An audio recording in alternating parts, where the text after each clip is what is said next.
Hello, everyone, and welcome to another episode of Talon Talk here on the Red Hawk Sports Network. I'm Jess Lipson, and joined with me today is head coach of all the track and field teams here at Montclair State, Coach Ian Carter. Coach, thanks so much for joining me. No, I appreciate you for having me, Jess. I'm really excited for today. Awesome. Can't wait to talk about you and talk about the teams.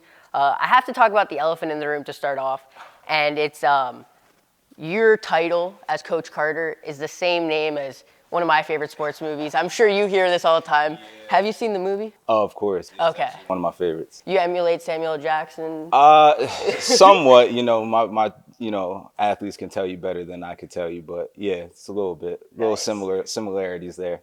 Nice. I say all track and field teams here because we have a bunch. We have winter, spring, outdoor, indoor, men's, women's. You run it all. Yes. So I'd love to get into that, but for starters, let's kind of talk about you. And you had a really interesting journey here at Montclair State. You started here a couple years ago as the head coach, but before that, you were here, and it wasn't even with track and field. So kind of maybe walk me through that and how you became the head coach. Yeah, so my journey with Montclair State's actually one of the craziest routes, I would say, as any head coach. So I actually came here right after I graduated. I'm a Rowan University graduate. Don't kill me for that, please. And I needed a job after I graduated. I didn't really know what I wanted to do yet, so I got a job at the front desk as an assistant at the admissions office, undergraduate admissions office. So I did that for about a year. They really liked me, and a position opened up to be a recruiter. I applied for that. I got the job. So then I started recruiting. So I was always really into athletics. I was a former football player, former track athlete, obviously, and I really wanted to get into athletics. I did my master's here. I got my master's here as well. But there was an opportunity for me to apply for, a different role. So, I was throwing my name in different hats all over the place. And I actually applied for a different role here in athletics. And I actually had our athletic director, Rob Chesney, call me up. And he said, look, I really appreciate your interview. You killed it. But he's like, I think I have another job for you. And I'm looking at the phone. I'm like, what are you talking about, man? And he's like, I want you to be the head track and field coach. And I'm like, are you for real? Like, I thought he was pulling my leg. I thought it was a joke, but he was dead serious. And, 3 years later, here I am. And, it's been a wild ride. I started off, with my indoor season 2019, and then COVID hit. So it's been an amazing journey, but I will say it's definitely one of the best decisions I made in my life. Yeah, you talk about your love for athletics and whatnot, and you mentioned you went to Rowan. You played football there, not track and field. Your track and field career ended in high school. Yeah. So it was, I wanted to do track and field in college, but I felt like this weird stigma about, being a dual sport athlete and like missing out on things. So I didn't want to like upset my coaches, but I definitely regret that now. Now that I look at it, I should have did track and field in college. I was a state sectional champion though in high school. I was pretty good. Shot put, discus. I did a couple other events, but those were my main ones. Where did you get that passion for athletics? Was it your whole family? What was that like? So I think it started out as a kid. My father actually was. He almost made it to the major leagues. He was in the minor leagues, AAA ball for the Mets. So I got started on sports very young. My first love was basketball, but I realized I was never going to be tall enough. I shout out to Duke University. I wanted to go to Duke, but that didn't pan out. And then I actually got dared to play football. I never had football on my radar. Got dared to play it.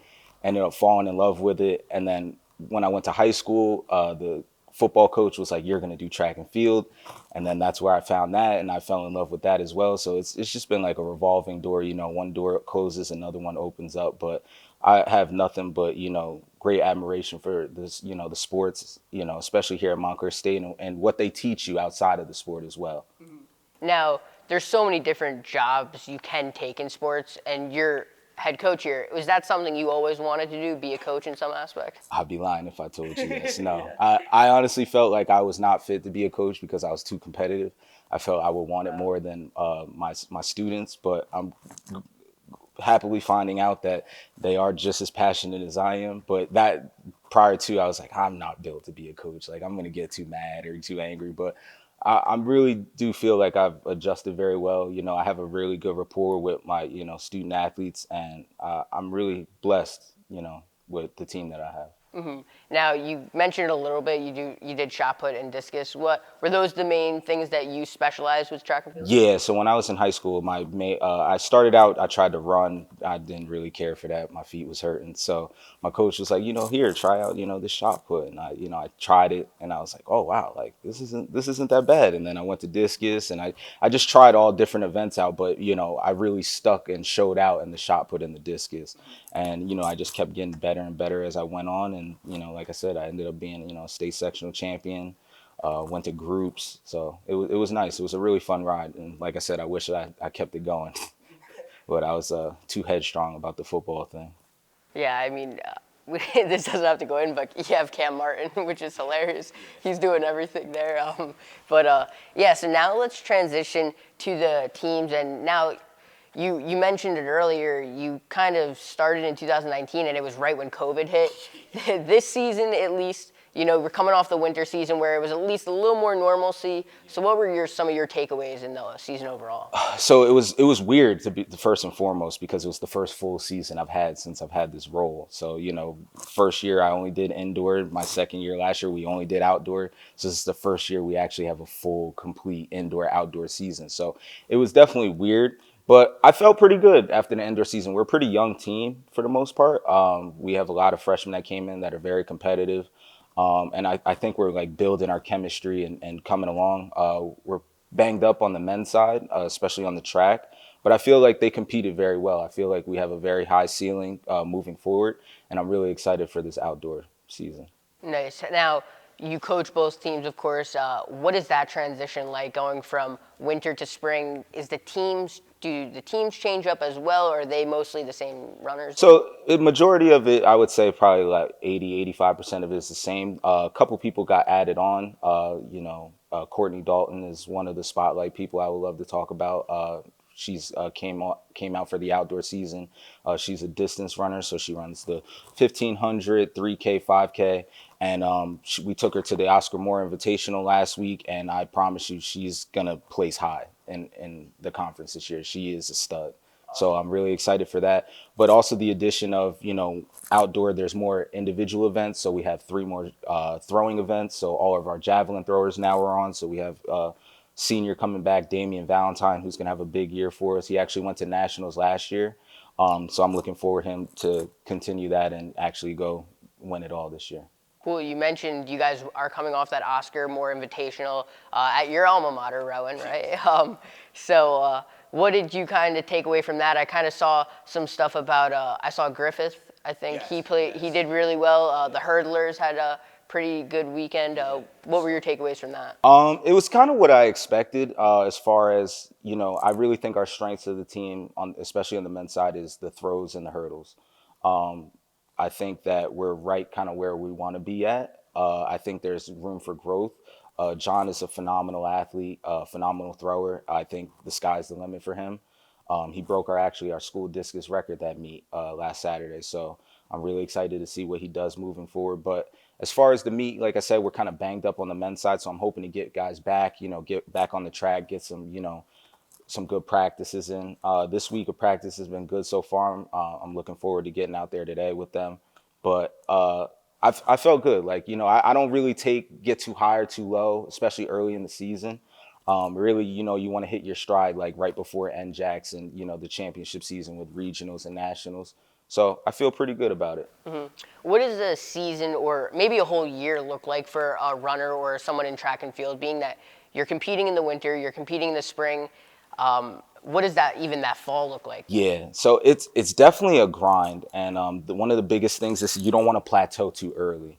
So a lot of them, I tell them, it's great, you're training, you're doing these things, but make sure you leave some room for growth as you're moving forward. It's okay to take a week off of running in between indoor and outdoor season. It's okay over winter break if you only run half the weeks, because a lot of times due to weather or any circumstances, it's hard to get the quality of workout you need in order to be ready to compete at a high level. So it's really, in the fall they come in, we don't really start practice until about early November.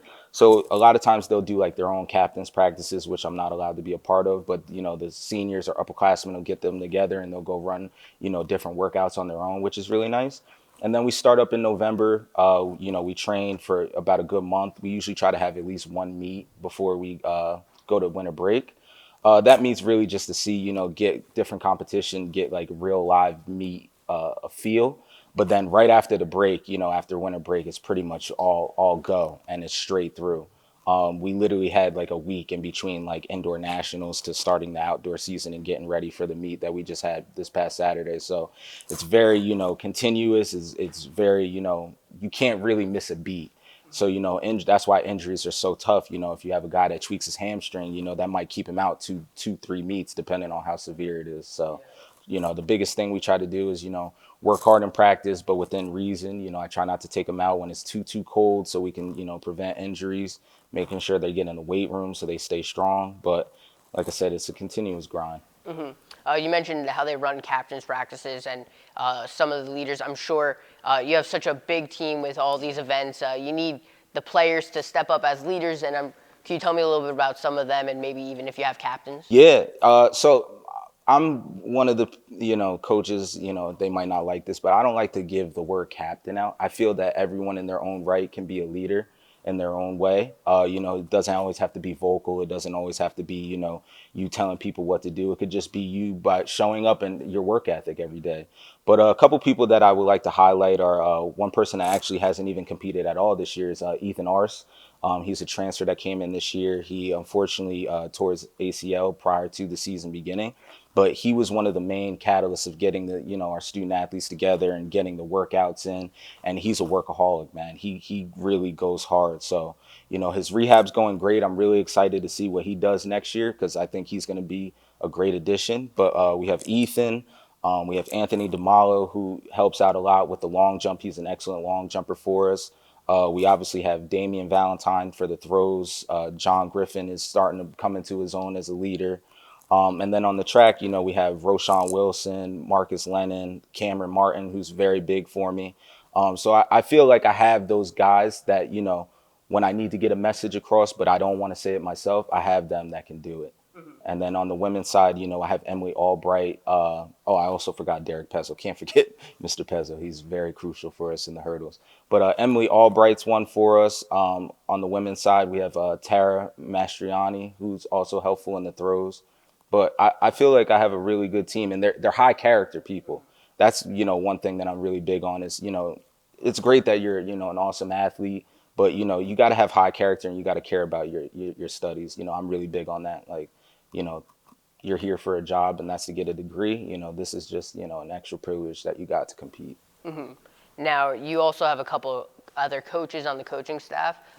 Maybe tell me their roles and how they, help out with the team. Yeah, so my assistant coach, who's the most helpful person I might have ever met, Mackenzie Todd, shout out to you. She's phenomenal. She's with me at practice every single day. She's actually a grad student here as well, so she's doing double duties. She works part-time as well down where she lives at, so she commits a lot of hours to this program, and I'm forever grateful for that. She helps me, with recruiting stuff if I ever need it. She holds practices if I can't make it up to campus that day. So she's phenomenal. She's kind of like my right hand woman. I won't say right hand man. But then we also got George Alexandris, who, as we know, is a national champion here from Montclair State, former athlete in the long jump. So he's our jumps coach. So he's very helpful with us in building the jumps program up. We have Paul Chegwin, who's actually the cross country coach, who helps out with the distance. He's actually double heading it with Nick Zappetto, who's a former athlete. He just graduated this past year, so they both do everything for the distance. And then we have two throwers coaches, Coach Eugene Asma, who actually has the shot put and I believe the weight record here at Montclair State, and then Nick Serpico, who is our javelin coach. And then I do the like the sprints, like me and Mackenzie kind of tag team the sprints and practice and everything like that. Cool. We talked about this earlier, how you've been here for all of COVID, and it's kind of how you started. Kind of tell me about like some of the struggles, some of the positives, anything about that journey. Yeah, COVID's been tough. It's been very, very tough, I will say. One of the biggest things is, with the recruitment, trying to find out, what kids have done in the last couple of years, because a lot of them, they haven't had seasons. So you're basing it off of what they did in their sophomore year of high school, and they're coming in. So it's a lot of a leap of faith, it's a lot of it, like I said, that's why I go based off high character. So, I have them on campus, I take them on tours, I meet their families, and I get a good feel for who they are as a person. And, that means a lot more to me than maybe if, what they actually do on the track. But just, like I said, it's just been tough. And I'm sure it's been tough for all the coaches. COVID really did a damper on us, how we operate, what we can and cannot do, practice wise. I know last year was very difficult, especially for us, because we couldn't practice indoors. So if we didn't, have the right weather, we couldn't practice. But it's getting better, luckily, the mandate came out where everybody had to get vaccinated. So that's been very helpful with us. But yeah, it was a struggle. And it still is. I don't feel like we're really out of it yet, but I do feel like we're moving in the right direction. Yeah, one of the things that good, I would say, came out of it was the 5th year of eligibility given to all those athletes. So I always love to ask the coaches how they kind of use this rule, or do you kind of go out and talk to your athletes about this? Is this something, I feel like recruiting, it opens up a whole new thing in that aspect. So what are maybe your strategies, or if anything, talk about that rule? So for me personally, I'm a big advocate of, like I said, like, you're here to get a degree. So, I want my kids to, get their degree, get into the work field, start making money. Because obviously, as we know, COVID hampered a lot of people financially. So, I don't want people, coming back for a year for, our benefit of our program and, trying to do something on that regard. I want it to make sense. Like if you're coming back for a graduate degree, or, you have to stay another year, by all means, like I want you back. Like I would love to have you compete. But, I always tell them, look, it's up to you. Like, if you want to come back, the door is open. If not, I understand, and I'm going to support you, moving forward. Mm-hmm. All right. That's kind of all the questions I have for you. We kind of ended off with a funny, like, I don't know, this or that. We kind of do some games or that. Yeah. So for you, I feel like we have a specific game that it would only work for you. I'd like to hear what you would get if you were to perform in these events right now. All right. So maybe we'll start it back then what you used to do, and that's discus. Okay. So I'm still not good at like the meter conversions, but I feel like in the disc I could throw a smooth 125 right now, maybe 130. It depends. It really depends. I got to warm my arm up real good, but I say like a smooth 125, 130 feet. Cool. I think that. Now high jump. 5'6". I could clear 5'6". Okay, you can clear me, so that's impressive. Now long jump. Yeah. I'm not gonna lie. I tried it one time. It's not like that it is hard. It's just like there's a lot into it. I would say probably about 16 feet, 16 Okay. feet, maybe 16 high. All right. Now the 100. Yeah, nah, you got it. You can ask my kids in a 20-meter race. I'll give them all a run for their money. But that 100, I'd say probably like a 14 right now. I'm not all that. All right. I get on my Peloton, but the actual getting out and running, I'm not there yet. Now we'll go distance here with the mile. Yeah, you got that. No, no, all right. That's what I used to run because I used to just prepare for wrestling season, so I would run the mile, but I tell you what, I wasn't good at it. in college, I had a gym class and I ran a 7:30 mile, and I was real happy about that. I don't know. If I break 10, I would be happy. Okay. If I broke 10, I would be happy. All right. Well, I thank you so much for joining me here today, and it was great getting to talk to you. Yeah, it was awesome, Jess. Thank you for having me, and go Redhawks. Yeah, good luck the rest of the season. And that will do it for us here on this episode of Talon Talk. I'm Jess Lipson. Tune in next week for another episode and get to know one of our coaches here at Montclair State University. Have a great day.